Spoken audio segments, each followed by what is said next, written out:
টুকরো স্মৃতি। মামা, ও মামা, দরজাটা খুলে দাও না জলদি। না না, কোনো বিপদ বা সমস্যা নয়। লবণ বদন খেলার মাঠের দখল যে আমার চাই চাই। দরজা বাড়ানোর শব্দে আশপাশে কিছু মানুষও জড়ো হয়ে যেত বটে। একসময় সবাই জেনে বুঝে গেছিল এ কোনো বিপদ সংকেত নয়, আমার পাগলামি। রাতের বেলায় স্কুল ইউনিফর্ম পরেই ঘুমিয়েছি কতদিন, যেন সকালে উঠে রেডি হওয়ার দেরিতে মাঠ না মিস করে ফেলি।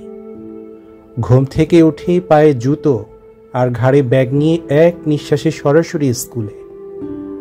ঠিক তেমনি ভাবেই দখল করতাম বিকালের খেলার মাঠ। লবণ বদন ভীষণ প্রিয় খেলা ছিল আমার, দলের সবারই আস্থা ছিল। মাঠ আমি দখলে নিবই নিব। স্কুলের বড় আপুরা ব্যাডমিন্টন খেলার জন্য যখন কোর্টটা দখল করে নিত, মনটা ভেঙে ইট ভাঙার টুকরো টুকরো খোয়ার মতো হয়ে যেত। কিন্তু বিকেল বেলায় মাঠে হাজারো বাধা দিয়েও ঠেকাতে পারত না কেউ।